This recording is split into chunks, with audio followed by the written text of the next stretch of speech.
As-tu avalé le livre? Écris-le. As-tu avalé le livre? Tu vas comprendre ça plus tard. Écris-le.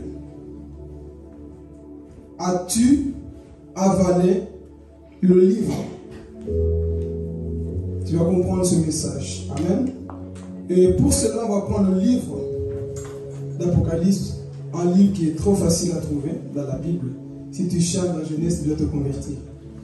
Il y a des personnes qui cherchent Apocalypse dans Exode. Donc tu prends le dernier livre de la Bible. Ils sont où les gens qui doivent lire? Ok.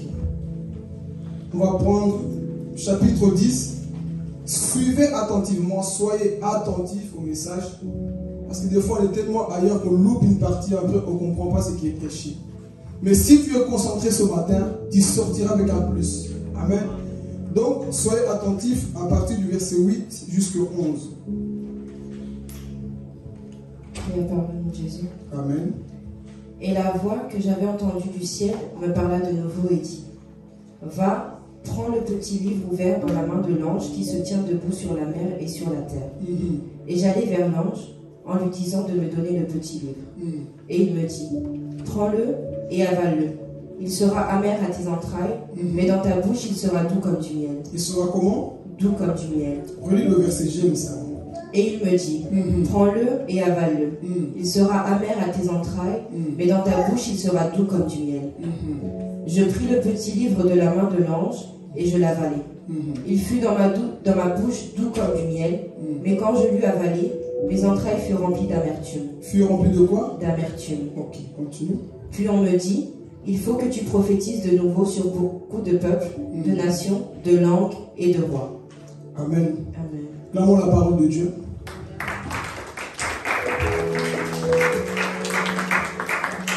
Vous savez, quand tu lis ça, tu dis, mais qu'est-ce qu'on va prêcher? Avaler le livre. Qu'est-ce que cela veut dire? Il y a 2 ou 3 personnes dans la Bible qui ont avalé le rouleau. Et ce rouleau, ce n'est que la Bible. Amen. Vous savez, le livre d'Apocalypse, ce n'est pas un livre facile à comprendre. Ce n'est pas un livre facile à interpréter. Quand les théologiens ont écrit ce livre-là, beaucoup se posaient des questions. Parce qu'ils ont vu des choses qui dépassent la compréhension humaine. Quand tu lis Apocalypse, tu te poses des questions. Mais comment est-ce que Dieu peut faire de telles choses? Quand on lit beaucoup de choses qu'on voit dans l'Apocalypse, on se pose des questions. Mais ce que Dieu révèle est réellement possible. Amen. Donc ce livre-là, il y a beaucoup de débats sur ce livre-là. Pourquoi? Parce qu'il faut le Saint-Esprit pour comprendre le livre d'Apocalypse. On peut donner beaucoup d'interprétations avec ce livre-là. Mais seul le Saint-Esprit est capable de nous révéler qu'est-ce qui est la vérité dans ce livre-là. Amen. Donc ici, avant de rentrer dans le message, je serai un peu long dans l'introduction. On va voir un peu la biographie de cet homme qu'on appelle Jean. C'est lui qui a eu à voir les choses qu'on va décrire après, l'Apocalypse.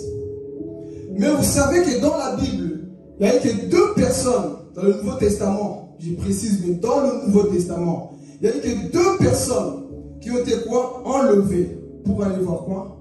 Les choses spirituelles. La première personne, Paul. Paul a vu des choses spirituelles. Paul a été au 3e ciel. Mais moi, comme j'aime trop poser des questions au Saint-Esprit, j'ai posé la question au Saint-Esprit. Paul a vu des choses. Mais pourquoi Paul n'a pas détaillé ce que Jean a vu? La Bible nous dit dans le livre de Corinthiens, chapitre 12, que Paul, lorsque lui, il parle, il avait tellement peur, il avait tellement cette assurance-là, et en même temps une peur, qu'il a dit que j'ai connu un homme. Il n'a pas dit que moi, j'étais enlevé comme Jean le dit. Ah, Jésus. Paul va dire que j'ai connu un homme en Christ qui fut enlevé à 14 ans. Cet homme-là en soi, c'était lui. Pourquoi Paul avait peur de dire certaines choses? Parce que Paul, c'était un docteur. Paul, c'était un théologien. Lorsqu'il parlait, il faisait attention à ce que les gens entendaient. Donc, pour ne pas choquer les gens, il dit que j'ai connu un homme, mais en soi, l'homme, c'était lui-même, qui a été enlevé, qui a été au 3e ciel.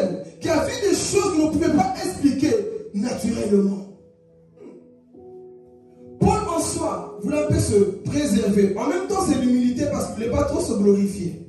Parce que le contexte ici, il parlait par rapport à se glorifier. Mais lui, ici, quand je comprends, il avait aussi peur de dire certaines choses.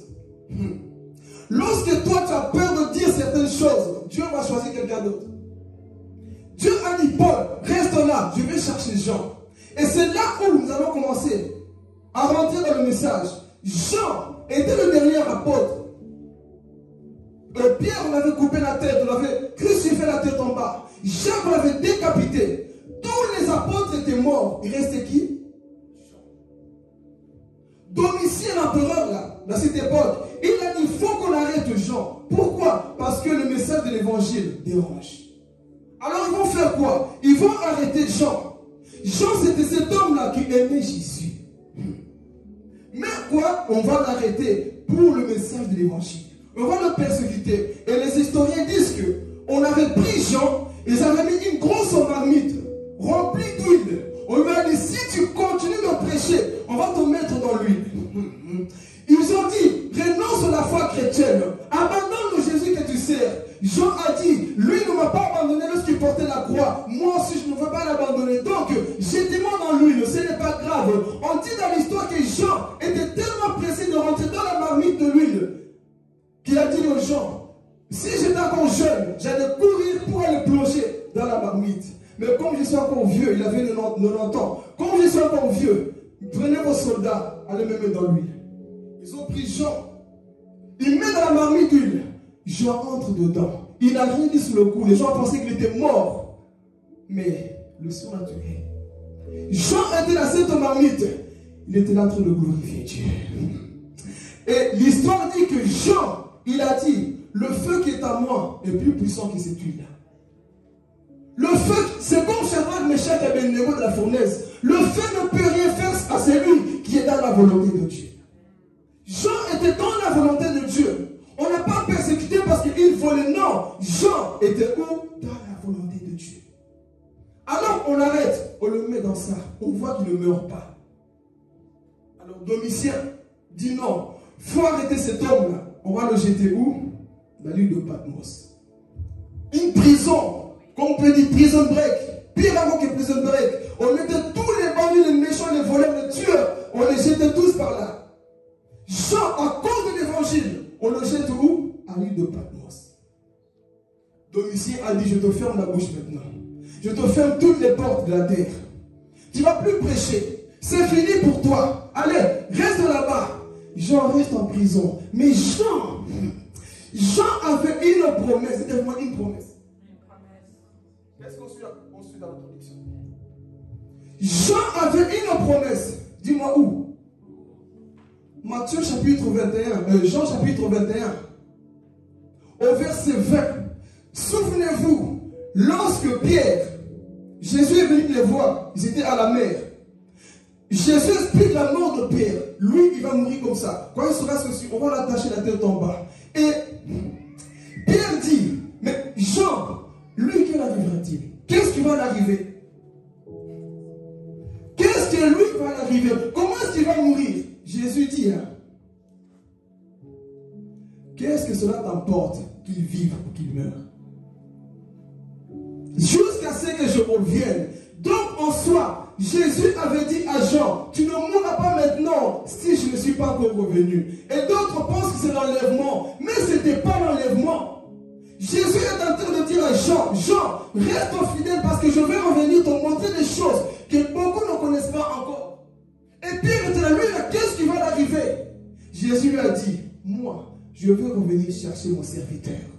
Et le bruit était là que Jean ne mourra jamais. Jean, non, ce n'était pas ça. Jésus le voulait tout simplement lui dire, écoute Jean, reste fidèle parce que moi, ton Dieu, je reviendrai te chercher. Alors Jean, on le jette où? Dans l'île de Patmos. Il est là enfermé, avec des voyous.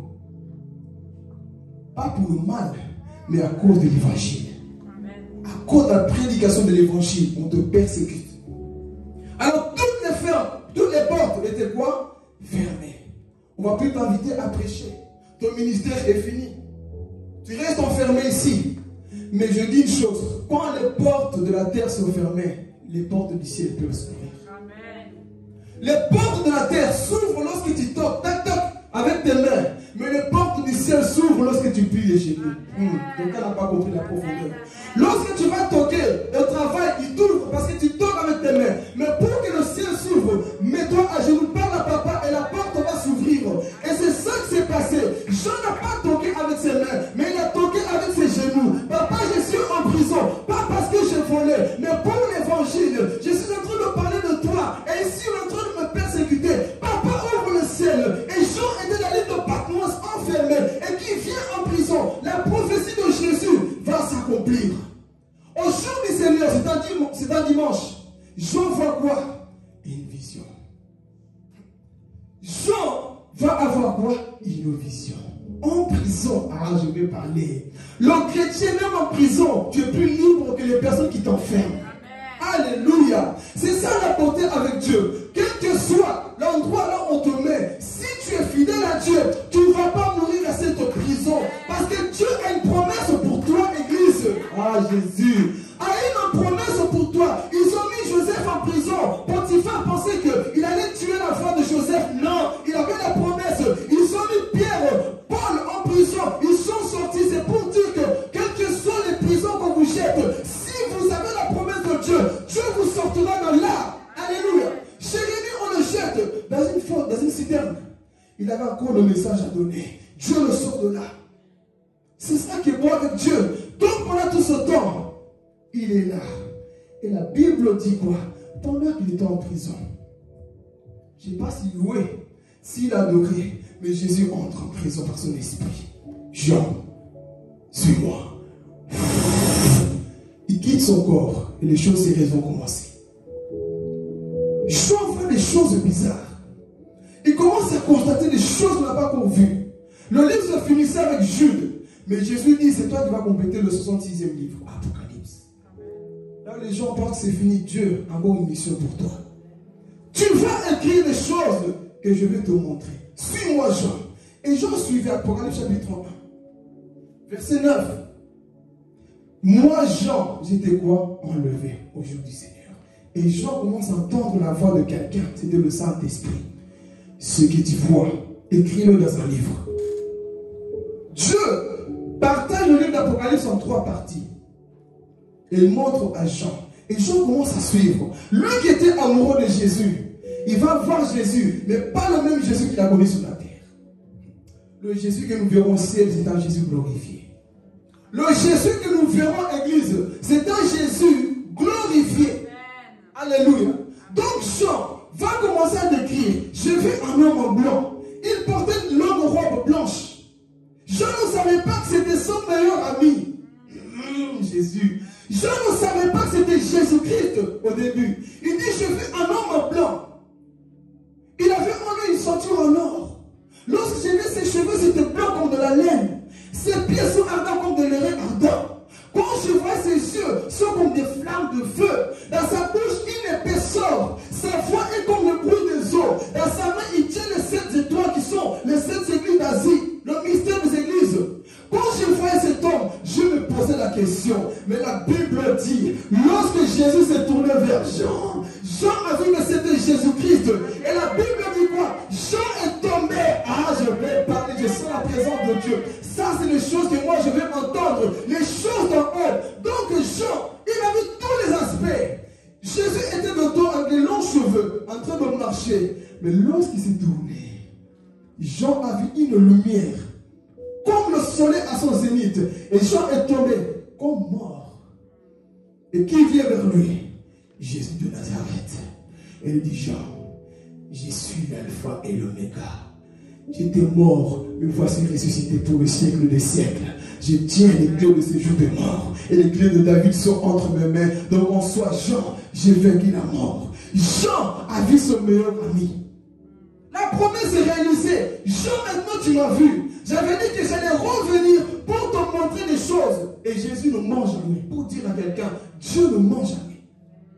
Si tu restes fidèle, il va accomplir les choses pour lesquelles il t'a appelé.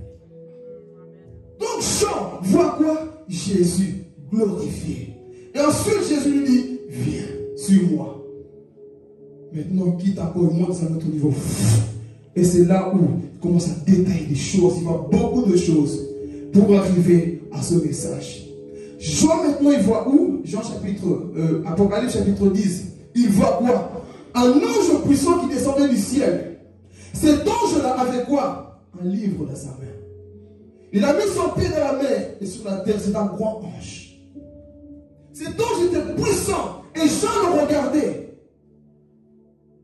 Et pendant qu'il voyait, il entend la voix du Saint-Esprit. Prends le livre. Comment si je prends ce livre-là? Prends le livre. Amen. Jésus lui dit quoi? Prends le livre. Et Jean va s'avancer. Et l'ange va lui dire quoi? Avale-le. Prends ce livre-là. Il faut que tu le manges. Et il faut que quoi? Tu l'avales. C'est à 3 niveaux que je vais développer. Manger, avaler et prophétiser. Notez-le.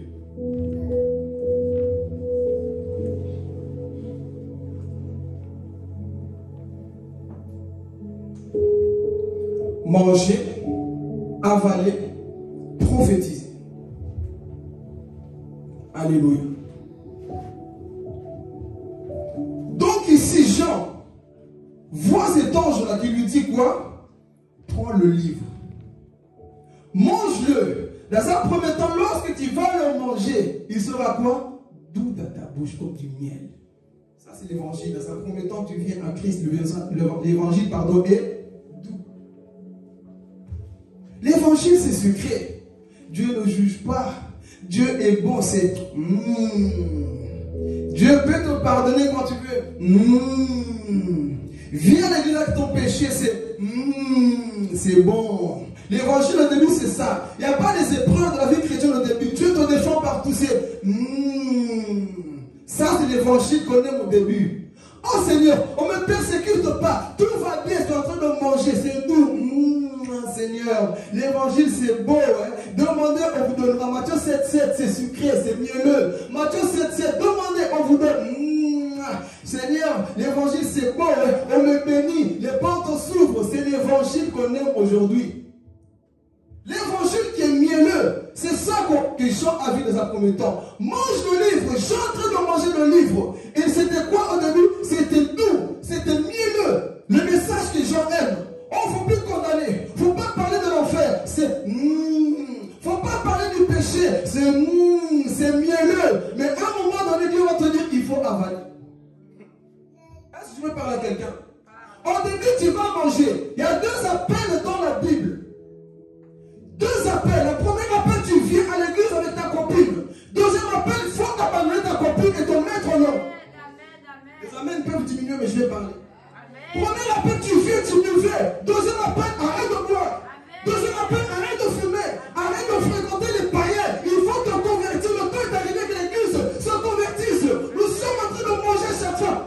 C'est mielleux. Ne me jugez pas. Laissez-moi encore dans le péché. Non, il faut avaler le livre. Alléluia. Il faut avaler ce livre-là. Alléluia. C'est ça que Dieu veut. Beaucoup sont encore dans le stade en train de mâcher le livre. Laissez-moi dans mon confort. Moi, je vais à l'église quand je veux. Faut te convertir. Je vais parler. Il faut te convertir. Le chrétien ne vient pas à l'église quand il veut. Il vient parce qu'il sait que je dois aller. J'ai des fois à la maison de mon père. Beaucoup de chrétiens sont encore à ce niveau-là. Oh, je peux conféter les musiques mondaines. Convertis-toi. Tu es encore au niveau de marcher. C'est trop doux. Non, je peux encore me permettre de mentir. Je peux encore me permettre de coucher avant le mariage. Tu es en train de manger, c'est mielleux. Mais Dieu te dit ce matin, avale. Dis à ton voisin, est-ce que tu as avalé le livre? Dis-lui, est-ce que tu as avalé le livre? Beaucoup ne veulent pas avaler parce que c'est mielleux. Non, laissez-moi dans ce stade-là. Je ne vais pas avaler parce que c'est amer. Nous allons voir cette partie après. Non, c'est bon. L'évangile, tout le monde me comprend, tout le monde me porte, me rend visite tout le temps. C'est mielleux, ça c'est la première partie de l'évangile, c'est mielleux au début. Jésus c'est lui qui vient, il te guérit, il fait tout à ta place, c'est ça l'évangile mielleux. Mange, je marche encore. Je suis en train de dire à quelqu'un, le temps est arrivé que tu as faim, tu as trop marché. Tu as trop marché la parole de Dieu, il faut avaler la véritable évangile. Le vrai message qui va changer tes entrailles. Le vrai message qui va changer ta vie. C'est ça l'évangile pur, mes frères et sœurs. Mais combien de personnes, je vais parler ce matin. On vit une vie chrétienne comme des païens. Des païens qui écoutent encore les musiques mondaines. Des païens qui sont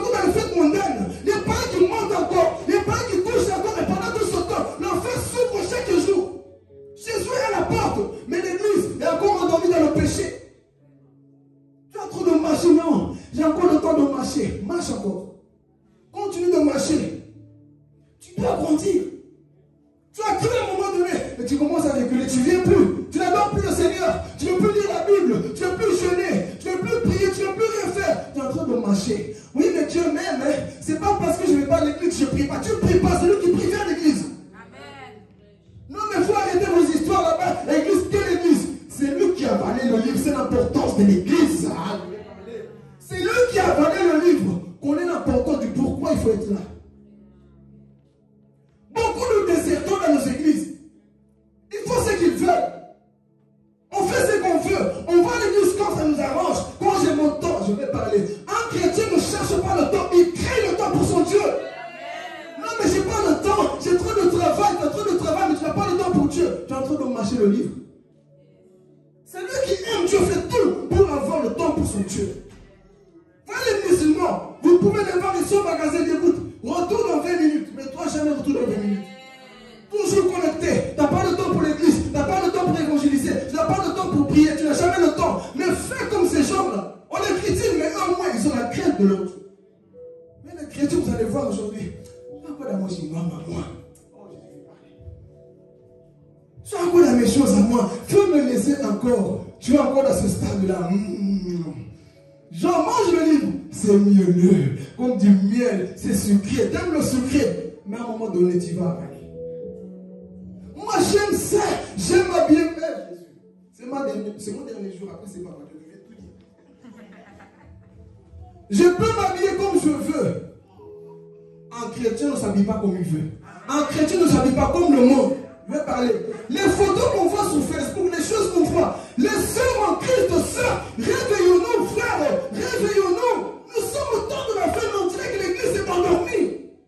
Toi, tu es chrétien de la photo. Qu'est-ce qu'on montre, l'église?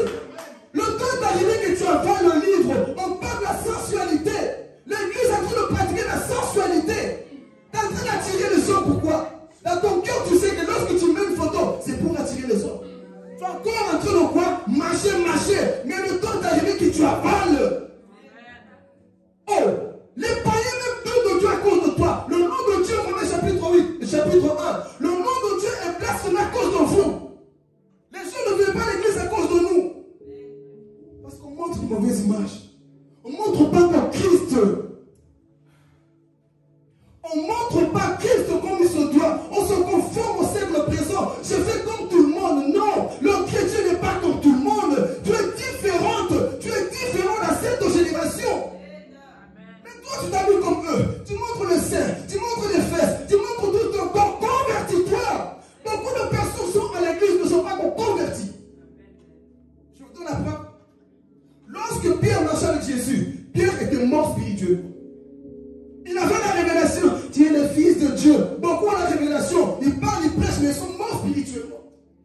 C'est pour ça que Jésus va lui dire, lorsque tu seras converti, tu vas faire miracle à tes frères. Oh, mais Jésus, je dors avec toi tous les jours, non? Oui, mais tu n'es pas converti. Dans nos églises, beaucoup sont comme ça. Ils viennent quand ils veulent. Ils font ce qu'ils veulent. Tu n'es pas encore converti. Oui, mais je prie en langue. Ta langue n'est pas convertie, mais tu pries en langue. Oui, mais je fais ceci. Non, mon frère. Convertissons-nous. Tu es encore à ce stade d'être de quoi? Manger. C'est bon. Il ne faut pas me juger. Vous, avec vos messages, vous jugez trop. Personne ne te juge, on veut te sauver. Vous, là, non. Vous êtes trop comme ça. C'est le temps de la grâce. Le temps de la grâce est plus dangereux que la loi. Parce que Dieu te demandera des comptes. Et c'est dans ce temps-là que nous sommes en train de vivre. Là où beaucoup sont en train de jouer avec la vie chrétienne. Venir à l'église, maintenant c'est encore. Tu es encore dans ce stade-là. Je mange. C'est sucré. Hein? Si je ne vais pas, Dieu me comprend. Je vais samedi d'après, dimanche d'après, vendredi d'après. Convertis-toi, mon frère. Convertissons-nous. Comment voulez-vous que les nouveaux viennent ici? Si toi, ancien, tu viens quand tu veux. Dites Amen. Je parle de voiture, je vois les gens sauter. Comment veux-tu que les nouveaux viennent rester ici? Si toi qui es ancien, tu viens quand tu veux, tu viens en retard. Il va prendre l'exemple sur toi. Ah, mais eux, ils viennent en retard, moi aussi je viens en retard. Eux, ils vont de temps en temps, moi aussi je viens de temps en temps. Dites Amen. C'est toi qui es ancien qui a dit que oui, j'ai avalé le livre. Tu n'es jamais là. Quel exemple tu montres au monde? Quel exemple montre-nous au monde? parce que c'est le blocus. Le blocus t'a bloqué. Blocus t'a bloqué. Tu ne peux pas créer le temps pour Dieu. Ok, je n'ai pas le temps de venir dans l'église. Mais où es-tu dans les lives? On voit tout. C'est là où on voit le cœur que tu as pour Jésus. Où es-tu quand tu n'es pas ici? Ah, je n'avais pas le temps. Tu avais le temps. Je vais parler, je vais sonder, je vais révéler l'état de nos cœurs ce matin. Amen. Tu avais le temps, mais tu n'es jamais connecté pour écouter le message. Et quand l'épreuve vient, je ne comprends pas, je vais tomber. Le message, oh Jésus, le message est de donner un mercredi, tu n'étais pas là et tu tombes à cause de qui?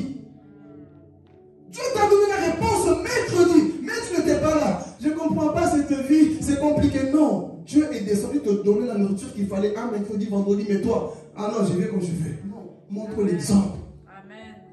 Montre l'exemple nouveau qui va arriver ici. Des fois, même j'ai honte, j'ai peur d'inviter les nouveaux. Pourquoi? Parce que nous qui sommes des concombrants ici depuis longtemps, on néglige les choses.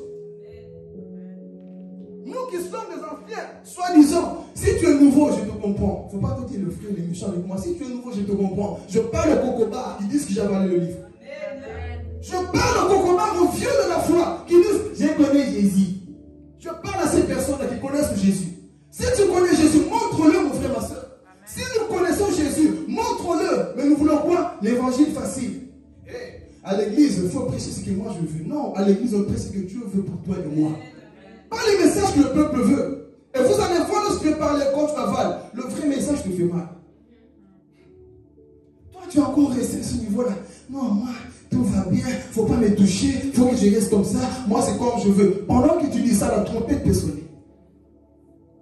Pendant que tu es encore avec tes amis du monde, pendant que tu es encore avec le péché, la trompette et Jésus. Est-ce que l'église comprend ces choses, s'il vous plaît? Ce n'est pas de l'amusement la vie chrétienne, c'est à prendre au sérieux. Sors-toi dans le monde, convertis-toi. Ne joue pas une double vie, église. Changeons. Alléluia. Changeons, frères et sœurs. Élie va dire aux enfants d'Israël, jusqu'à quand cochez-vous des deux côtés? Église, jusqu'à quand cochez-vous des deux côtés? Jusqu'à quand allons-nous jouer cette double vie? Aujourd'hui tu es froid, non mais tu es, je ne sais pas comment, matin mêlé. Non, le temps est arrivé que tu as une position. Dis à ton voisin, le temps est arrivé que tu aies une position ferme. Dis-lui, le temps est arrivé que tu aies une position ferme. On voit que dans ta foi tu es ferme. On t'invite quelque part, j'ai pas le temps, j'ai mon Dieu à louer. Il y a quelque chose, non, je quitte plutôt parce que je dois adorer Dieu. Où sont les chrétiens du temps de la fin qui seront enlevés? Où sont les chrétiens qui seront enlevés, qui aiment Dieu de tout leur cœur? On aime l'argent plus que Dieu. On aime le matériel plus que Dieu. L'évangile, Jésus, laisse-moi ça, c'est trop mielleux. Tu as beaucoup marché, mon frère, ma soeur. Je vais parler à quelqu'un. Je ne vais plus commencer à faire des suivis à un moment donné. Je veux laisser parce que le temps est arrivé que vous grandissez. Le temps est arrivé. Pourquoi? Quand j'étais, des fois je te laisse un peu. Je te laisse un peu pour voir si tu considères ce qu'on te dit. Vous croyez toujours qu'on va être là, papa, il faut que tu appelles, frère Philippe. Non, à un moment donné, on fait exprès pour voir si tu as. Vous vous souvenez le message de l'aigle ici? Qu'est-ce que l'aigle fait? Vous croyez toujours qu'il va prendre son enfant pour le porter? Non, à un moment donné, on te laisse. Et c'est là où les bébés cadeaux. On ne m'appelle pas. On ne m'appelle pas. On ne me calcule pas. Cette église manque d'amour. Toi, tu as de l'amour pour appeler l'église. Il ne me calcule pas, tu vois, depuis qu'il y a ceci, il ne parle plus. Bébé cadeau, convertis-toi. Le temps est arrivé que tu puisses prendre ton envol. Le temps est arrivé que tu puisses t'envoler par tes propres ailes. On te prêche, mon frère, ma soeur, pas pour que tu sois dépendant de nous, mais pour que tu sois dépendant de la parole de Dieu. Église, on ne prêche pas pour qu'on soit dépendant des hommes. Nous ne sommes pas des hommes tout faire, non. On nous prêche pour que le Saint-Esprit qui est en nous nous enseigne toutes choses. Mais toujours des bébés, non. Papa John, explique-moi le verset là. Toi-même, tu as la capacité de comprendre tout ça. Je ne comprends pas ceci. À un moment donné, on t'a trop prêché. Et si désolé de dire ça, malgré les prédications qu'on donne, les témoignages qu'on fait, beaucoup iront quand même en fait. Malgré que tu as écouté, oui, il a été en enfer, les démons arrachaient les cœurs, les démons pointaient les choses, beaucoup iront quand même en enfer, malgré les témoignages. Jésus dit vrai, même si à mort sont des fois pour témoigner, ils ne croiront pas. C'est ça qu'on vit aujourd'hui. Tu as un magazine de témoignages, mais t'en es où? T'en es où, mon frère, ma soeur? Tu es toujours comment? Évangile. Non. Mes frères, c'est pas un message de condamnation, mais je suis fâché. Pas contre vous, mais contre le péché qui est en train de détruire les enfants de Dieu. On te donne beaucoup de choses, le temps d'arriver, que tu grandisses. On te suit tout le temps. À un moment donné, je ne parle plus. À un moment donné, je ne te dis plus rien. Je vais voir si tu as compris. Parce que beaucoup veulent toujours pousse. Vous savez, Romain dit quoi? Les enfants, c'est ce qu'on pousse tout le temps. Il faut les pousser, va à l'église, fais ceci. Mais les fils sont conduits par le Saint-Esprit. Seuls les fils sont conduits par le Saint-Esprit. Mais les enfants, viens à l'église, faut méditer. C'est l'heure de l'église. Non, mon frère. Depuis que. Non. Ça fait combien de temps que tu es converti? Combien de temps que tu es converti, mais toujours la même chose? Rien ne change. Faut te forcer. Non, mon frère. Le temps est arrivé que tu puisses avaler. Tu as trop marché. Beaucoup de chrétiens, dis à ton voisin, tu as trop marché. Nous avons trop marché. On marche pour l'évangile. Et là, je dis à Jean, prends ce livre-là. Marche-le parce qu'il faut d'abord marcher avant d'avaler. Donc, je suis en train de marcher. J'aime cette nourriture. Et bon, ça je vais parler. Beaucoup aujourd'hui, c'est ça. L'évangile, le power, la puissance. C'est prophétie. On aime. Je ne dis pas que c'est mauvais. Quand je dis ça, ce n'est pas pour minimiser, mais c'est pour mettre l'équilibre. Prophétie, rêve, tout ça c'est bon. Mange. À un moment donné, Dieu va te regarder. T'en as pas assez de rester dans le même niveau. T'en as pas assez. Tu as tellement mangé que c'est devenu mou, c'est dégueulasse. Ah oui, je veux parler. Beaucoup de chrétiens ont trop mâché l'évangile et c'est devenu dégoûtant dans vos bouches. C'est devenu comme de la soupe, comme de l'eau. Parce que tu as trop mâché. Et tu es en train de te dire ce matin, le temps est arrivé que tu avales. Il faut avaler le véritable message. C'est ça que Dieu veut pour l'église. Nous sommes trop de chrétiens. Je vais insister avant de sauter au deuxième point. Nous sommes devenus des chrétiens. Je ne comprends pas de faire ce temps de la fin. Quand je vois les chrétiens, je me demande, Seigneur, est-ce que nous avons réellement le Saint-Esprit? Quand je vois les chrétiens actuels, j'ai pleure des fois, Seigneur, qu'est-ce qui ne va pas dans nos cœurs? Les chrétiens qui tombent dans le péché, il sait qu'il a fait telle chose. Il ne prie plus pour demander pardon. C'est pas grave. J'ai péché, ça arrive à tout le monde, je dors. Tu es encore dans l'évangile facile, en train de marcher. Tu viens à l'église, on dit adore. Tu es comme un mort. Tu es encore dans l'évangile. Oh, j'adore comme je veux. Ils ont qu'à crier comme ils veulent, moi. Encore en train de marcher. Parce que quand tu connais l'importance, mon frère, ma soeur, ici, André ne doit plus se forcer de la modération. Les prédicateurs ne doivent plus se forcer. Mais ici, on doit pomper. Est-ce qu'on a compris le message, église? Il y a des personnes, si tu ne l'appelles pas, il ne vient pas à l'église. Si tu n'envoies pas un message de rappel, il ne vient pas à l'église. Mais il va au travail tous les jours. Dites amen. Si tu n'envoies pas un message, si tu ne rappelles pas que, écoutez, non, Seigneur. Comment toi qui dis j'aime Dieu, il faut te rappeler de mercredi à culte. Est-ce que tu te rappelles que lundi à travail? Est-ce que tu te rappelles que lundi il faut aller travailler? Non, tu mets ton réveil. Des fois, tu te réveilles avant le réveil. Mais pour l'église, il faut te réveiller. Il faut 10 000 réveils. Ting. Parce que tu n'aimes pas Dieu.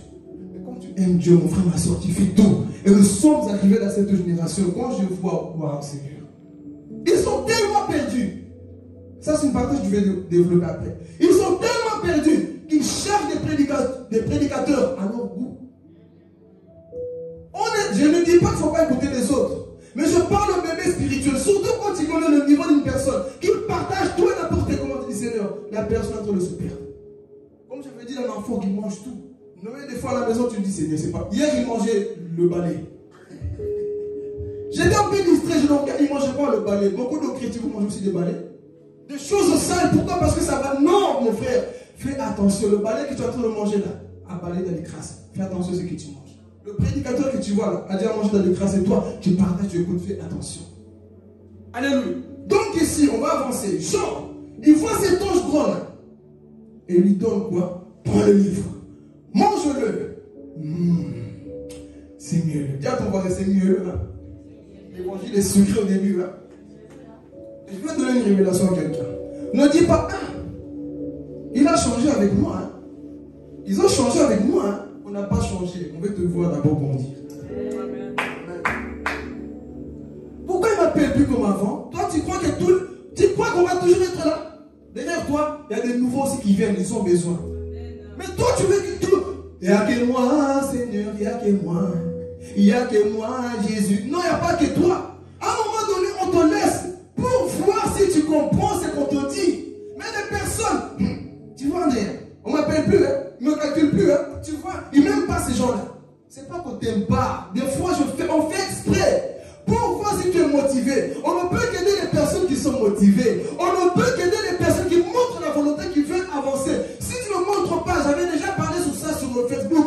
Si tu n'as pas envie, je ne vais pas perdre mon énergie pour les personnes qui n'ont pas envie de changer. Je vais perdre mon énergie pour les personnes qui veulent avancer. Abraham a parlé à son neveu Lot.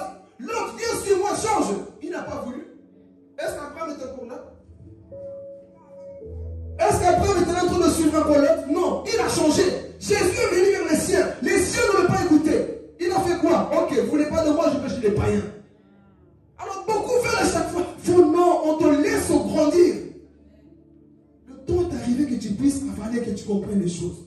Il ne faut pas dire, papa, Dieu a changé d'avis sur moi. Quand je vois son regard, on dirait qu'il ne m'aime pas. Il t'aime justement. C'est lui qui t'aime. Ah, Jésus.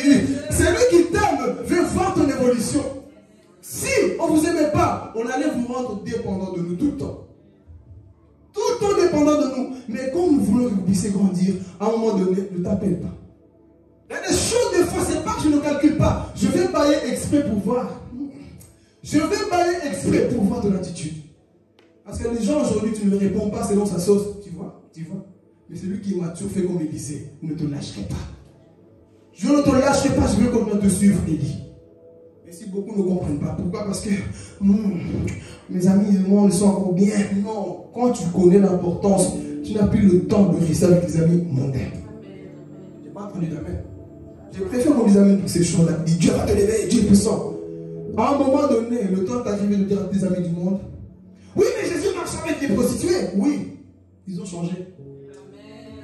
Toi, depuis 1950, tu es toujours avec eux. Pas de changement. Tu aimes l'ambiance. Dieu, il ne faut pas me juger.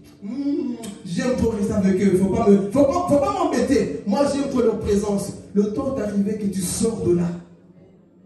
Oh, on t'invite pour aller boire, j'arrive. On t'invite pour aller manger, j'arrive. À un moment, je n'ai pas le temps aujourd'hui. Mais quand on dit, on a un truc à l'église. Retraite, voilà. Beaucoup ont souffert de cette retraite. Hein. Et je pense qu'il y a des gens qui n'ont plus jeûné depuis. Beaucoup ont souffert ici, je vois la tête, on dirait qu'il faut mourir. On était tous dans la faiblesse. C'est des choses qui font mal à la chair. Hein? Si tu veux grandir, c'est ça, le jeûne, la prière. Mais beaucoup disent, on va jeûner, on va prier. Ah, frère Philippe, j'ai un rendez-vous, hein? Menteur, oui. J'ai un programme ce jour-là. Menteuse, oui. Tu n'as rien, tu ne veux pas venir. C'est ça, mes frères et sœurs, l'évangile. Mange la parole. Mais il faut avaler. On va parler de la partie avaler, comme ça, je ne suis pas trop long. Donc, pendant qu'il mangeait, l'ange lui dit, hein, il faut quoi? L'évangile, ce n'est pas seulement non, il faut avaler. L'évangile, ce n'est pas seulement miaou, c'est bon. Il faut avaler. Et avaler, beaucoup ne veulent pas. Pourquoi? Parce que ça mère. Lorsque Jean est en train de marcher, il va avaler. Et la Bible dit quoi? Que lorsque j'ai avalé le livre, il était amer dans mes entrailles. C'était amer, c'était waouh! J'allais mourir. Écoutez, je vais parler. Le vrai message te fait mal. Le vrai message te fait mal, mon frère. Oh, si tu écoutes un message, tu sors de l'église, hey, tu vas acheter une voiture, non, des fois quand tu sors de l'église, tu pleures parce que le message t'a fait mal. Oh, écoute, il n'y a que le message qui te fait mal qui va t'amener au ciel. Alléluia. Le message qui te fait mal, c'est ce message qui va t'amener au ciel. Mais malheureusement, les chrétiens ne veulent plus avaler. Pourquoi? Parce que sa mère. Je ne vais pas avaler, mais Jean devait avaler ce livre-là. Avale la Bible. Mange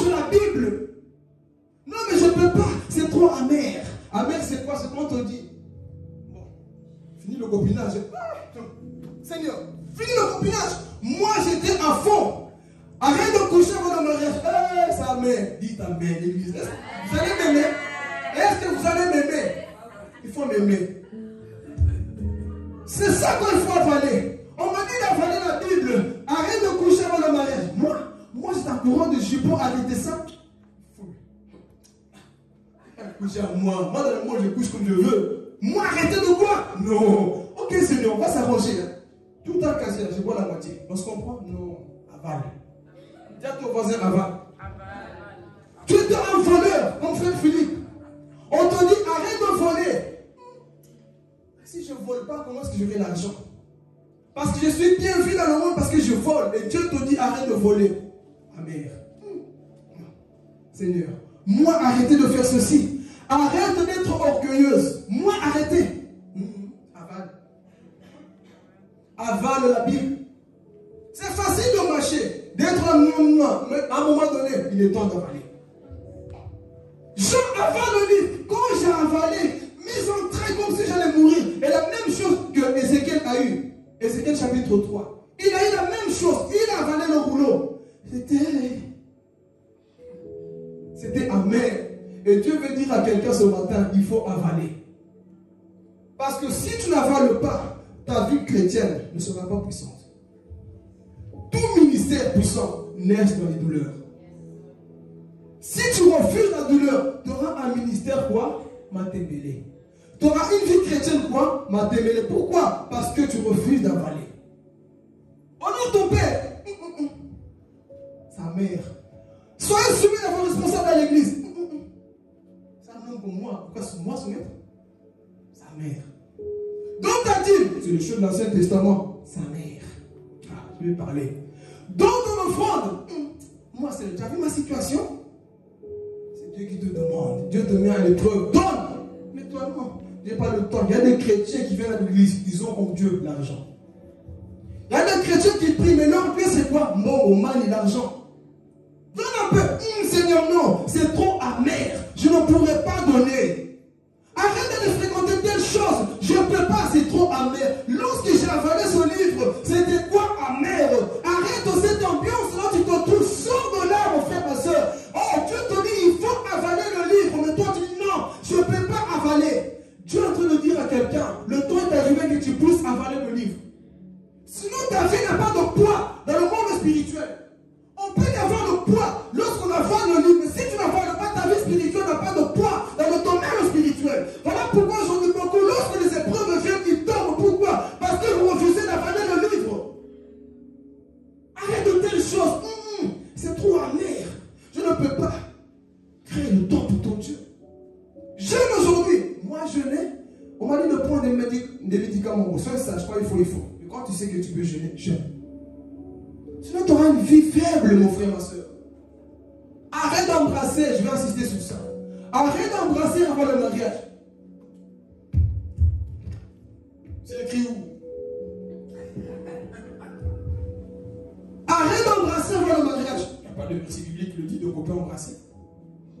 Alors écoute-moi. Lorsque tu vas embrasser quelqu'un, tu commences doucement, non? Et puis la même balade va où? Je vais parler de Jésus. Ça commence petit, le petit feu. Ce sont les petits renards qui ravagent la vie du Seigneur. Donc tu commences petit. Juste un bisou, pas la langue. Hein? Okay. Juste ça, on se limite. Des kisses qu'on dit, c'est comment? Des kisses, c'est tout. Et puis bon, là on te met des bisous baveux. Hein? Okay. Des bisous baveux. Et puis ça commence, ça commence à toucher. Et puis bon, là on va s'embrasser avec la langue. Les tigres, on commence là. On commence à s'embrasser avec la langue et ensuite ça fait quoi? Le monsieur qui n'est pas converti en bas fait quoi? Parlez aux adultes ici. Le monsieur qui n'est pas converti en bas fait quoi? Il va en vacances? Surtout quand tu t'es privé, ça fait longtemps que tu n'as plus touché la chose. J'ai vu une vidéo hier sur Facebook. Un homme, c'était son jour de mariage. Dès qu'il a embrassé, il est tombé par terre, il a commencé à rouler par terre de joie parce qu'il a embrassé. Et beaucoup, vous pensez que quand tu embrasses, le monsieur en bas fait quoi? Monsieur 2, et les pensées, boum, commencent. Et puis qu'est-ce qu'on finit dans le lit? Donc, dites encore, ce n'est pas écrit. Tu peux faire 1 jour, 2 jours, dans le lit. C'est comme ça que ça commence. Mais les gens veulent quoi? Non, il ne faut pas juger. Il n'y a rien de mal. C'est pas écrit dans la Bible. Fumer, c'est pas écrit dans la Bible, non? Mais ça tue les gens. Embrasser, ça tue beaucoup de chrétiens. Beaucoup de responsables d'église, beaucoup de pasteurs sont morts. Ils étaient déjà enterrés à cause de quoi? Des petits bisous. On te dit arrête. Seigneur, sa mère, ma chère aime la chose. Arrête la pornographie que tu regardes tout le temps. Ah Seigneur, ma chère aime ça. Arrête de regarder ça. Mes entrailles, pourquoi moi j'aime la chose, Seigneur? Il faut me laisser dans la chose que j'aime. Dieu te dit, il faut avaler. Avale le livre, mon frère, ma soeur. Jean était là, dit, ce livre-là, c'est pas n'importe quoi. Hein. Il y a des choses que tu avales, ça ne te fait rien. Mais tout ce qui te fait mal, c'est pour ton bien, la parole de Dieu. Amen. Quand ça vient, l'évangile, c'est ça, frères et sœurs, non de notre bien. L'évangile vient pour te confronter. L'évangile vient pour te corriger. L'évangile vient pour te mettre à la place que tu dois être. Sauf si tu ne veux pas. Si tu ne veux pas, écoute, moi je ne veux pas avaler le livre. Je vis d'abord ma vie. C'est ça qui se passe aujourd'hui. Et quand on prêche ça, beaucoup ne veulent pas entendre. Pourquoi Paul avait raison? Dans les derniers temps, c'est des choses que beaucoup ne voudront pas. Moi, il faut me dire des choses que j'aime. Non. Arrête d'embrasser avant le mariage. Parce que tu risques de faire des choses pas bonnes avec tes mains.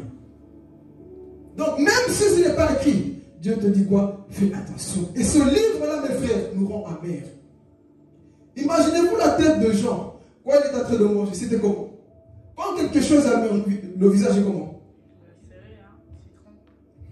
Citron, n'est-ce pas? La vie chrétienne, des fois, c'est ça. Tu vas traverser des difficultés, des choses là où, à cause de la parole, parce que Jean a dit c'est à cause de quoi? De la parole. Donc, il y aura des situations là où tu seras comment? Seigneur, c'est amer. Oui, la vie chrétienne, c'est ça au début. C'est un peu amer au début. Tu as envie d'abandonner, diminue un petit peu. Tu as envie d'abandonner, mais c'est comme ça, c'est amer. Et tu es en train de dire ce matin, soyez concentrés. Ce matin, sois quoi dans sa présence pour que tu puisses avaler le livre. Mais comme je disais, ce livre-là, un jour tu seras comme ça. Qu'est-ce qui ne va pas? Je vais mourir. Ça ne va plus. Cette vie-là, non, c'est trop amer. La vie chrétienne, c'est comme ça. Je vais te parler, est-ce que tu es prêt? Mais c'est lui qui aime la parole de Dieu. Fait comme Jérémie. Jérémie a dit dans Jérémie 15:16. Lorsque j'ai recueilli tes paroles. Oh Jésus. Lorsque j'ai recueilli tes paroles, je ne sais quoi? Dévorer. La Bible, on la dévore, même si elle nous fait mal. On la met en pratique, l'église. Même si la Bible te pique, mange la parole comme Jérémie. Jérémie a dit, j'ai mangé ta parole. Alléluia. L'église de toi est arrivé que tu puisses manger la parole. La vie chrétienne est basée sur la parole. Dévore la parole. Même si dans tes entrailles, ça ne fait pas du bien, il faut manger. Moïse a dit un jour, je vais mourir. Écoutez, c'est très important. Je vais mourir. Ce peuple-là est trop nombreux. Il me crée trop de soucis. Je vais mourir. Dieu lui dit, ah Moïse, tu veux mourir? Lève tes mains. J'ai levé Seigneur. Qu'est-ce que je dois faire? Impose sous 70 personnes. Lorsqu'il a imposé, l'onction a rempli 70 personnes. Quelqu'un n'a pas compris. Quand tu veux abandonner, mon frère, dis-toi bien qu'il y a encore une onction pour ta famille en toi. Il y a encore des choses en toi pour ta famille, pour ta génération. Donc, des fois, sa mère me dit, Seigneur, même si sa mère, je veux continuer parce qu'il y a un peuple qui doit recevoir l'onction qui est en moi. Il y a un peuple qui doit être sauvé, délivré. Donc, même si c'est amer, je ne vais pas abandonner l'église. Alléluia. La parole, c'est comme ça, mes frères et sœurs. Mais n'abandonne pas. Moïse a dit, je vais abandonner. Mais Dieu lui a dit, tu vois, il y avait encore l'onction sur toi pour 70 personnes. Et toi, tu voulais abandonner parce que c'est amer. La vie chrétienne, c'est comme ça, mes frères et sœurs. C'est pour dire à quelqu'un, il ne faut pas lâcher. Il y a quelque chose que Dieu a déposé en toi pour ta famille. Quelque chose que Dieu a déposé en toi pour sauver cette génération. Toi qui commences à avaler, il voit que... amer. Il faut pardonner ton ex. Amen. Il faut pardonner ta belle-mère. Il faut pardonner la personne là en soi. Mets-toi en ordre. C'est amer. Tu sens que tes entrailles quoi? en train de bouger, ne veulent pas. Et Dieu te dit, va mon frère, mon fils, fais cet acte-là. Parce que si tu n'avales pas la Bible, ta vie chrétienne, elle est nulle. Celui qui n'avale pas le livre sacré a une vie chrétienne nulle. Seuls ceux qui avalent ce livre-là iront loin et seront enlevés. Amen. Toute personne qui se dit chrétien, qui ne veulent pas avaler le livre, n'iront pas aussi. Toute personne qui refuse de mettre en pratique le livre sacré, la Bible, n'iront pas aussi. Oui, mais j'ai pas envie parce que sa mère, oui, justement, Dieu veut que tu puisses quoi? L'avaler. Et Jean était là, il voit dans son entrée, dans son ventre. Oh Jésus, la vie chrétienne c'est comme ça. Si je savais, dans le monde tu avais ton confort. Dans le monde tu pouvais faire tout ce que tu voulais. Dis tout ce que tu voulais. Dans le monde tu peux faire ce que tu veux. Dans le monde, bouge, bois, tu peux mentir quand tu veux. Tu peux dormir quand tu veux. Dans le monde tu es déréglé. Mais quand tu veux avaler, tu deviens réglé. Lorsque tu viens en Christ, mon frère, ma soeur, tu deviens quoi? Réglé. Et c'est ça que Jean a vécu. Nous partons vers la fin. C'est ça qu'il va vivre maintenant. Il a vu que, c'est amer. Tu es peut-être en train d'écouter cette parole sur Facebook ou ici. La parole pour toi, elle est amère. Parce que la parole te confronte. Parce que la parole est en train de te parler. Parce que la parole est en train de me parler. Et je sens que c'est amer. Mais celui qui aime Dieu ne vomit pas. Celui qui aime Dieu ne vomit pas. Même si tu sors en train de pleurer, on m'a brisé. J'ai l'impression que ce message-là, c'était vraiment pour moi. Mais quand tu rentres, tu prends, oh, je vais parler sans émotion. Quand tu rentres, tu prends une décision. La vie chrétienne, c'est une vie de choix et de décision. Toi, tu as écouté, tu rentres, rien ne change. Tu dis amen, mais rien ne change. Des fois, on croirait que tu vas changer, mais dès que tu rentres, tu deviens pire encore, mon frère. Quelque chose ne va pas. Alléluia. Amen. Quelque chose ne va pas. La vie chrétienne, on doit voir le changement, mes frères et sœurs. Jean a vu le changement en avalant quoi? Ce livre-là. Mais beaucoup de chrétiens aujourd'hui ne veulent plus la souffrance. Ils veulent une vie chrétienne facile. Écoutez, il n'y a pas de vie chrétienne sans croix. Il n'y a pas de vie chrétienne, je répète, sans croix. La vie chrétienne fait mal. Au début, cette vie chrétienne, elle est sucrée. Mais plus tu avances, tu verras la croix devant toi. Mais la croix est réservée aux vainqueurs. On ne peut que porter la couronne d'or si on a porté la couronne de malédiction. Donc tu dois passer par les épines, la malédiction, pour apporter quoi? La couronne d'or qui est réservée aux qui? Aux vainqueurs. Donc là où tu es, mon frère, ma soeur, est-ce que tu es un vainqueur? Là où tu écoutes ce message, est-ce que tu es vraiment un vainqueur qui veut aller au ciel? Est-ce que tu es un chrétien qui peut même accepter la solitude pour Jésus? Là où tu es, est-ce que tu es ce chrétien qui dit Seigneur, je peux rester seul, abandonné, mais pour toi Seigneur, je ne vais pas abandonner. J'ai perdu mes amis du monde, mais je n'ai pas perdu les gagnes. Oh Jésus, tu as perdu tes amis, mais tu n'as pas perdu le royaume. Perdre ce qui t'est déjà perdu n'est pas perdu. Je vais expliquer. Perdre ce qui était déjà perdu, tu n'as rien perdu. Tes amis du monde sont déjà perdus, donc quand tu les perds, tu n'as pas perdu, tu as gagné Christ. Quelqu'un n'a pas compris. Quand tu perds, regardez l'exemple. Quand Rahab a perdu cette ville, est-ce qu'elle avait perdu? Non. Rahab n'a pas perdu Jéricho. Parce que Jéricho en soi était déjà perdu. Donc, si c'était charnel, il allait dire quoi? J'ai perdu ma ville, j'ai perdu. Non. Avec Dieu, tu as perdu ces choses-là. Mais tu gagnes quoi? Le royaume des cieux. Amen. Donc, perds ce qui était perdu. Mon frère, laisse. Suis tout simplement le Seigneur. Amen. Et beaucoup de chrétiens, non Seigneur, je veux tout simplement quoi? Rester avec. Non mon frère, prends une décision d'avancer vers le royaume. Des fois ça va te piquer. Tu vas faire des choix avec des larmes. Tu vas prendre des choix mon frère avec des larmes. On te dit à partir d'aujourd'hui il faut arrêter telle chose. Quand tu fais ça, tu es un vainqueur. Quand tu abandonnes le péché pour le Seigneur, tu es un vainqueur. Dieu dit oui. Le ciel peut t'acclamer. Oh Jésus. Vous savez, des fois on acclame la prédication, mais vous savez que le ciel nous acclame aussi. Lorsqu'il est en train de lapider Étienne, Jésus s'est mis debout. Il a acclamé son fils. Pourquoi? Parce que Étienne a accepté une décision difficile. Être lapidé devant tous. Mais aujourd'hui, beaucoup ne veulent pas ça. Amen.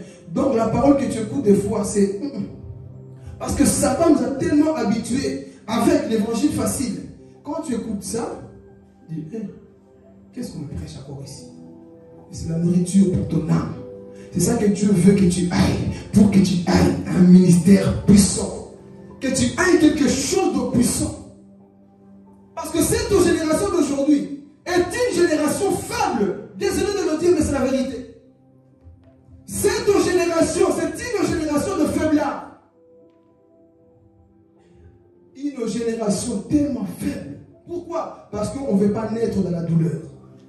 On ne veut pas avaler ce qui est dur, qui va nous rendre matures. On ne veut pas avaler les choses qui nous font mal. On veut quoi? Ah non, je zappe le prédicateur Philippe. Je mets un prédicateur qui me parle des choses que j'aime. Tu dis, oh, je vais parler. Tu ne veux pas grandir quand tu fais ça. Mais quand tu veux grandir, tu dis, Seigneur, je sais que là-bas, je vais me piquer, mais je vais sortir guéri. Même si ça me pique, mais je sortirai quoi?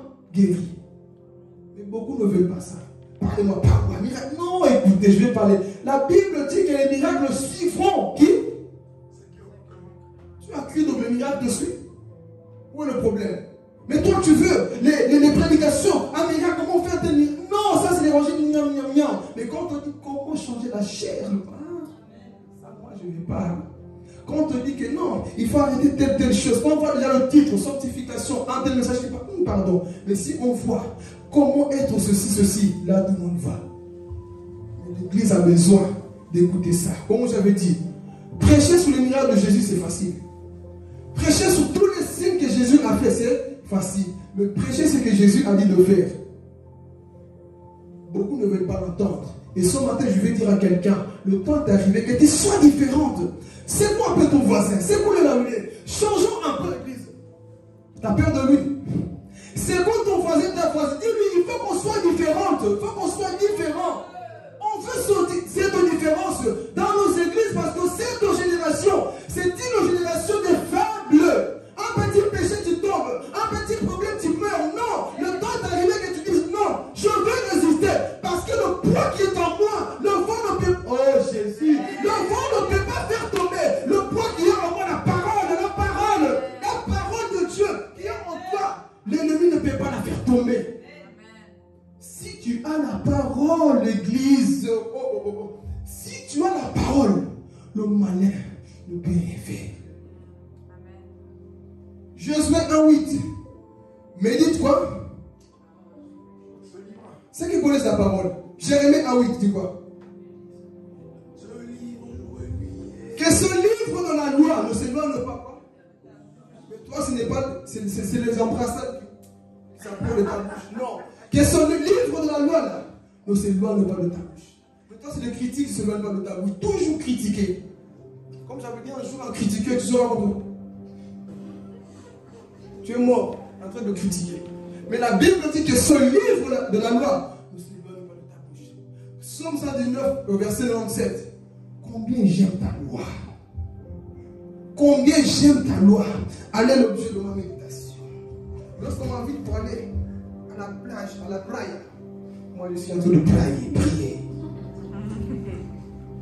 Quand on t'invite pour aller faire des choses, non, aujourd'hui j'ai un livre à finir, mais toi on te donne un programme, tu n'as pas encore fini, mais tu es prêt à aller t'amuser. Dis, tant que je n'ai pas fini ce que Dieu m'a dit de faire, ne quitterai pas ce que ne peuvent pas, beaucoup ne savent pas faire ça. Mais pourquoi? Tellement attirés par le monde. Mais la Bible dit quoi? Que ça là, ne s'éloigne pas de ta bouche. Ah, ça c'est le livre de vie. C'est le livre le plus brûlé au monde. Mais c'est le livre qui peut sauver les âmes de l'enfer. C'est le livre qu'on brûle beaucoup aujourd'hui. Pourquoi? Parce qu'il dérange. Mais c'est le même livre qui est capable de sauver les âmes de l'enfer, du feu de l'enfer. Mais beaucoup la négligent parce qu'il est ennuyeux. Ce livre est puissant, mes frères et sœurs. Et Jean, c'est ça qu'il a mangé. On part à la fin. Quand il a mangé maintenant, je parle dans la deuxième chose. Troisième, c'était quoi? Tu ne peux que prophétiser si tu as mangé, avalé, et que ce livre demeure en toi. Ah, il n'y a pas des amoureux de la Bible. Tu ne peux que prophétiser correctement si le livre, tu l'as goûté. Si tu l'as goûté et que le livre a trouvé sa place en toi, là tu peux prophétiser. Lorsque Jean a mangé et avalé, le livre était où? En lui. Et l'ange lui dit, Jean, maintenant tu vas prophétiser contre les rois, contre les nations, contre les peuples. Maintenant tu peux prophétiser. Je vais dire à quelqu'un, tu ne peux que prophétiser lorsque tu manges la Bible. Lorsque tu fais ta prédication, mon frère, ma soeur, c'est là où tu dois prophétiser. Alléluia. L'église est fondée sur la parole. L'église est fondée sur la parole. Pas les prophéties des hommes, mais la parole de Dieu. Si tu as ta Bible, lève-la, mon frère, ma soeur. Si tu as ta Bible, lève-la. Parce que l'église est fondée sur ça. Non sur des prophéties qu'on voit aujourd'hui. Oh, je vois l'huile sur ta tête. Non, Jean n'a pas dit je vois l'huile. Je vois Jésus qui revient bientôt. Ça, c'est la prophétie que l'église a besoin. C'est la prophétie. En ce temps de la fin que l'église a besoin. Mais les prophéties que tu vois aujourd'hui, ma soeur, je vais dire une vérité. Des fois, c'est qu'il dit tu le vois, il ne voit pas. Il suffit de fermer les yeux. Le peuple est en train de mourir. Il suffit de fermer les yeux. Tu vois un papillon rouge. Ma soeur, je vois un papillon rouge. Et alors? C'est des choses comme ça me révolte aujourd'hui. Quand j'ai lu Michée, j'ai mis tous ces prophètes, ils ont amené le message de la Bible. On ne changera pas de message aujourd'hui. Mais c'est ça que le monde aime. Ma soeur, je vois qu'il y a un papillon rouge. Si tu fermes tes yeux, tu vas voir des choses. Je peux fermer mes yeux. Je vois la tête de mon frère. Tu peux voir des étoiles, des choses qui bougent. Je ne minimise pas le prophétique. Je ne minimise pas. Il faut comprendre, je mets l'équilibre. Mais il faut être sage parce qu'en ce temps de la fin, le diable a prévu d'envoyer des faux prophètes pour tromper les gens qui ne mangent pas le rouleau. Mais celui qui mange le rouleau dira, oh, il est écrit aussi. Il est écrit aussi que non, ce n'est pas comme ça. Mais quand tu ne manges pas, tu te feras avoir par des fausses prophéties. Mais quand tu manges la Bible, qui va te tromper? C'est à ce moment-là que Jean, on lui dit, tu peux prophétiser. On ne prophétise pas des bêtises à l'église. Oh, je vois une voiture, je m'en fous. Moi, je veux une place au ciel. Ça, c'est le plus important que l'église a besoin d'entendre. Je suis fatigué qu'on me prophétise de ce que je dois être. Je veux plutôt qu'on me prophétise ce que je n'arrive pas à faire. Prophétisez-moi ce que je n'arrive pas à faire, pas ce que je serai. Si je marche dans l'obéissance, je serai ce que Dieu a dit que je serai. Il n'y a pas de mystère dans ça. Mais non, il faut qu'on me révèle. Mystère de mouche, mystère de fourmi, l'onction de caca, l'onction de saucisse, c'est des choses qu'on voit sur les réseaux. Tu veux l'onction de ta destinée? Viens avec ceci, mes frères, soyons bibliques. Jean n'était pas biblique. L'église, il faut que nous soyons bibliques. Il a mangé. Mais beaucoup sont séduits tout simplement par des petites choses. Non, non, non. Vous croyez que Jésus est mort sur la croix pour te dire que dans ta famille, il y a un sorcier qui se cache dans le coin? Vous croyez que Jésus est mort sur la croix pour juste me révéler mon compte en banque qui est rempli? Jésus est mort sur la croix pour ça. Et c'est des choses qu'on aime, surtout la jeunesse. C'est ça que je dis que la génération d'aujourd'hui, c'est une génération faible. Ils n'aiment pas manger la Bible. Il suffit de dire, écoutez, viens demain, il y a un vrai prophète qui va révéler ta vie. Oh, le vrai prophète de ta propre vie, c'est toi-même. Vous n'avez pas compris. Le vrai prophète de ta propre vie, c'est toi-même. Tu n'as pas le Saint-Esprit? Tu vas pas nous pousser dans un autre niveau. Tu n'as pas le Saint-Esprit? Le Saint-Esprit fait quoi en toi? Le Saint-Esprit était moi chez les autres.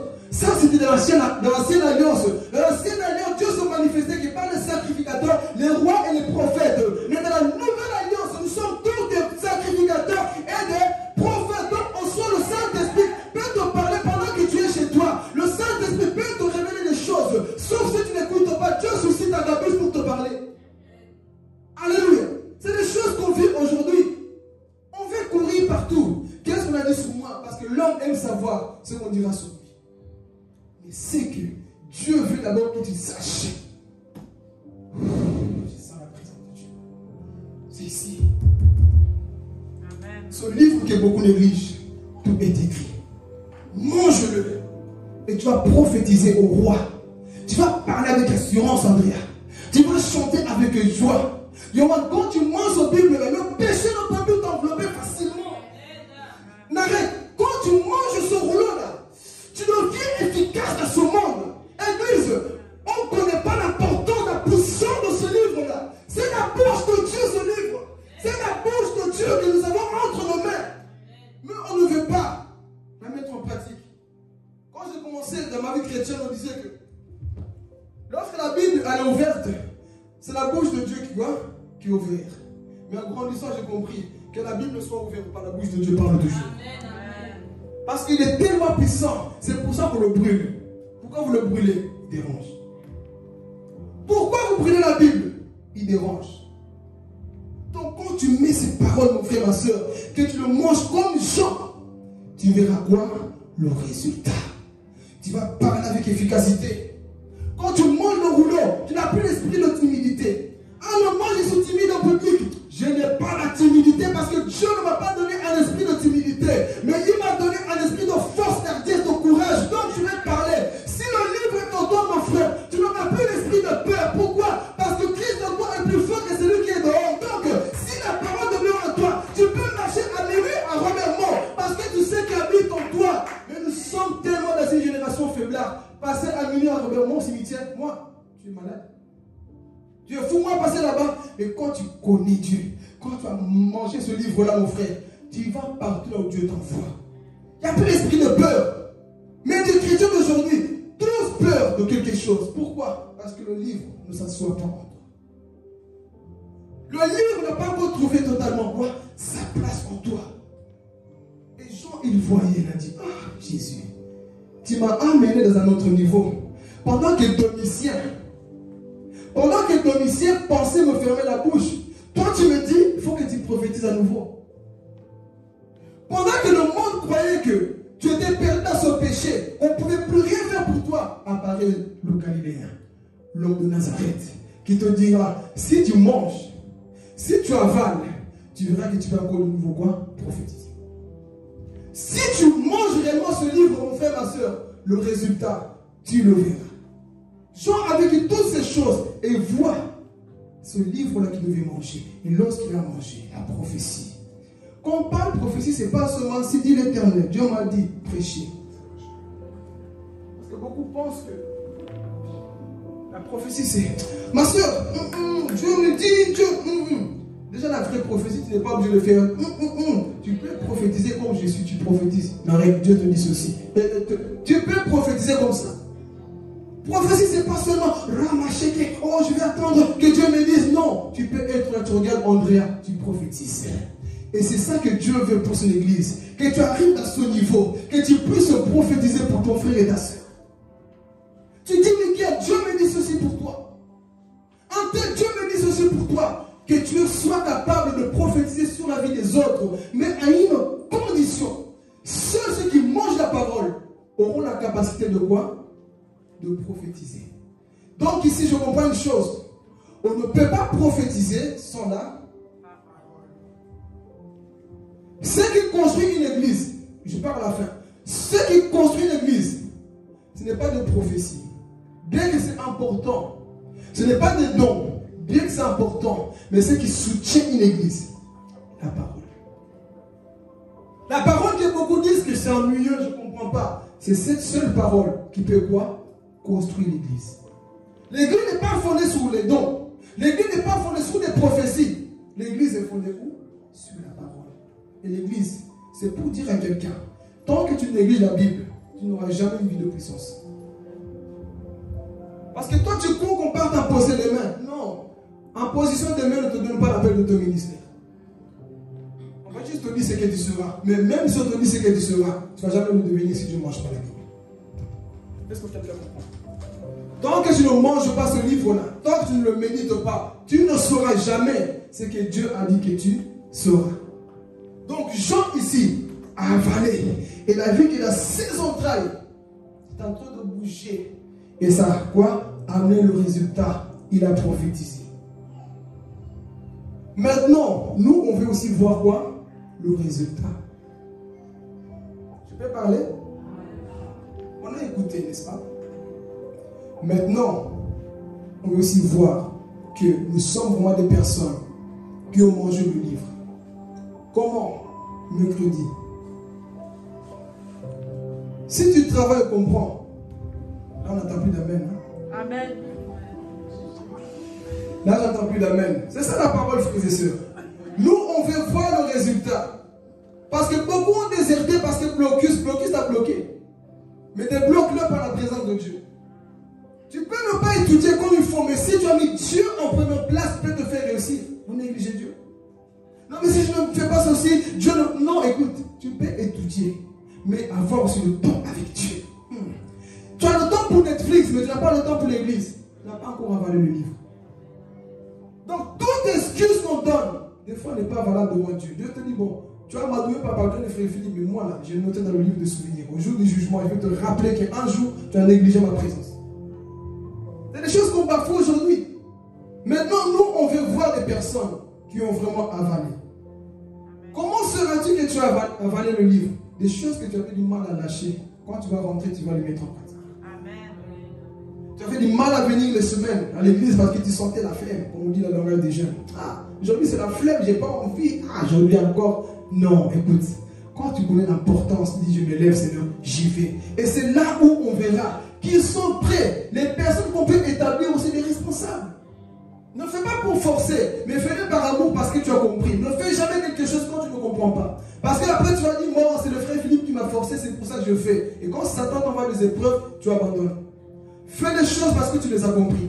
Fais les choses parce que tu es convaincu. Donc cette semaine qui va commencer, ne va pas écouter autre chose. La parole que tu as écoutée, c'est suffisant pour que tu ranges ta vie. La parole que tu as écoutée ce matin, c'est suffisant pour que tu relèves les défis auxquels tu as affronté chaque jour. Là où tu n'arrivais pas. Je ne sais pas le problème que tu as. Ou c'est l'adultère, la pornographie, je ne sais pas, quelque chose que tu n'arrivais pas. Peut-être du mal à venir au culte. Une flamme qui t'a tellement embrassé. Le blocus qui t'a tellement bloqué ici. À tel point que tu t'as dit, même le direct, tu n'écoutes pas. Mais si tu as avalé ce livre-là, tu peux dire à ces problèmes-là, dégage, je dois écouter la voix de mon Père. Je dois pardonner. Je dois aimer. C'est ça la parole de Dieu. On veut voir les résultats. C'est fini les chrétiens qui sortent. Dieu m'a béni, c'est bien. On veut les chrétiens qui rentrent. Dieu m'a brisé, Dieu m'a brisé, Dieu m'a brisé, je change. Dieu m'a brisé, je change. C'est ça qu'on veut. Les chrétiens qui sont brisés, mais qui changent. Sinon, ça ne sert à rien de dire Amen, Alléluia, si on ne change pas. Ton Amen est valorisé lorsque tu le mets en pratique, la parole. Là, on peut dire waouh, je respecte. Il y a même des Amen qui dégagent le feu. Amen, comme j'ai dit, Amen, c'est Jésus. Apocalypse nous dit quoi? Qui s'appelle oui et Amen. Donc, quand tu dis le vrai Amen, mon frère, Dieu amène la solution aussi. Donc, c'est ça que nous voulons. Des personnes qui comprennent les choses. Les personnes qui ont mangé. T'en as pas marre de manger. Avale ça, mon frère, ma soeur, pour que tu portes des fruits. Donc, je ne vais pas donner des défis, mais chacun de nous se connaît. Nous, on s'en fout de la foule, frère. C'est que nous voulons, c'est des personnes qui sont matures. Papa nous partira bientôt. Et des fois, je viens, mais on dirait qu'il y a eu l'enlèvement. Je viens que Papa Dieu m'a dit ça. Mais et pourtant, nous sommes tous là. Et des fois, nous avons la capacité. Ceux qui travaillent, vous ne sentez pas condamnés. Ceux qui travaillent, qui savent que non, Seigneur, là, tu me comprends, je ne pourrai pas. Je ne serai pas. On comprend. Mais si tu sais que tu peux être là, mon frère, ma soeur, tu es où? Tu es toujours en livre. C'est mieux le. Non. Si tu veux avaler, on veut te voir les semaines. Des fois, on veut pauvre maman, Lisa, la pauvre là, mais elle aura des récompenses que vous n'aurez pas des fois. Si on regarde tous la foi, des fois malade, elle est là, mais elle a compris que je dois manger le livre. Les mamans, comme je dis, je ne vais pas les glorifier comme ça, mais les mamans, c'est des exemples des fois. Ils travaillent dur, pas comme les jeunes assis des fois devant l'écran, mais non, ils sont comme ça. Imaginez-vous pas que c'est facile. Le dos comme ça, et ils dorment même pas en voiture. Des fois, ils prennent le bus pour être là. Maman Chantal, maman Lisa, des fois, pour être là, malgré la douleur, ils sont là. Ils chantent, des fois, tu vois maman Lisa la peau, la voix, la voix cassée. Mais, Seigneur, c'est parce que j'ai avalé le livre. Et Dieu prend note de ces choses. Mais toi qui es jeune, nous qui sommes jeunes, nous avons la vitamine, nous avons le courage, nous avons la force. On est où la semaine? Netflix. Ou autre chose. Et de deux, on n'est pas sur le direct. Et comment voulez-vous qu'on dise que je vois l'esprit de responsabilité en telle personne? On peut le placer quelque part. Si Papa Jeune part un jour ou Fleur Philippe part, on peut compter sur telle personne. Mais toi là, ton église c'est juste une adresse. Mais tu n'habites pas là. Beaucoup ont les églises pour dire je prie dans telle église, mais tu n'es jamais là. Donc prends une décision. Si tu ne veux pas, pars. Je vais parler clairement. Si tu ne veux pas, prends tes bagages, pars. Mais soyons sérieux avec Dieu. Le temps est arrivé qu'on avale le livre parce qu'on veut des leaders. En ce temps de la fête, nous voulons former des leaders, pas des bébés cadons, qui sont emportés par toute forme de doctrine, qui écoutent parler à gauche et à droite, mais dans leur propre église, ils bafouent le travail. Quand tu sais que tu as des responsabilités, comme Papa Jean avait dit, des fois tu prends tes responsabilités en fonction du poste que tu as à l'église. Là, on s'est arrangé, il part, mais je reste. Mais imagine que moi, si je parle, écoute, on ferme l'église. On revient rester, il n'y aura plus personne. Donc, il faut la maturité, frères et sœurs. Et même par rapport au retard, je vais aussi insister ici, je parle à la fin. C'est lui qui a avalé le livre. Même quand il est en retard, il prévient les responsables. Des fois, on fait des choses. On est où? Je vais un peu chicoter à la fin. Si je vous laisse comme ça, vous allez dire, oh, ça s'est bien passé. Mais si on chicote un peu, vous allez sortir avec quelque chose. Dites Amen. Amen. C'est parce que je vous aime que je vous dis ces choses-là. Nous voulons former des gens qui sont forts. Comme ça, quand les nouveaux vont venir montrer ici, waouh, chacun a son poste. Ils s'écoutent, ils sont sérieux. Mais quand toi, un nouveau vient, il te voit et toi, tu vois dans ton chignon, les gens regardent. Il ne va pas te respecter. Si toi, tu fais pire que lui, tu viens quand tu veux. Non, quand tu en retard, préviens. Mais il n'y a plus ça. On fait ce qu'on veut. Église, si tu veux être enlevé, c'est lui qui est fidèle dans les petites choses. Dieu quoi? Donc si tu es fidèle dans les petites choses, Dieu te confiera des grandes choses. Mais toi déjà, c'est parce qu'on n'est pas nombreux. Non, Dieu voit ça. Ta récompense, je vais parler ici pour quelqu'un.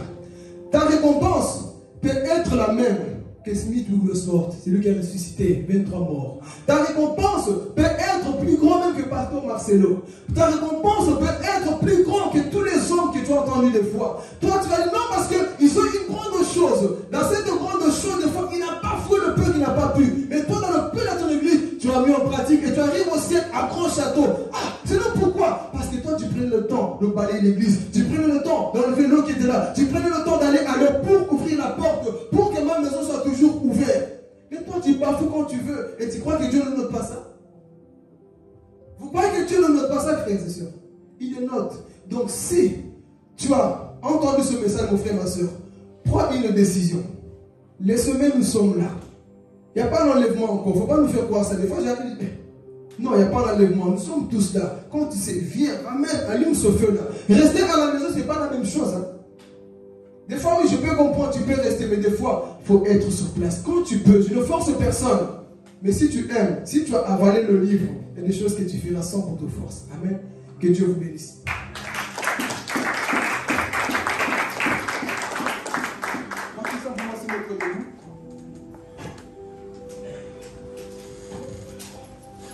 On va se mettre debout, tu vas parler à Dieu. Là où Dieu t'a parlé.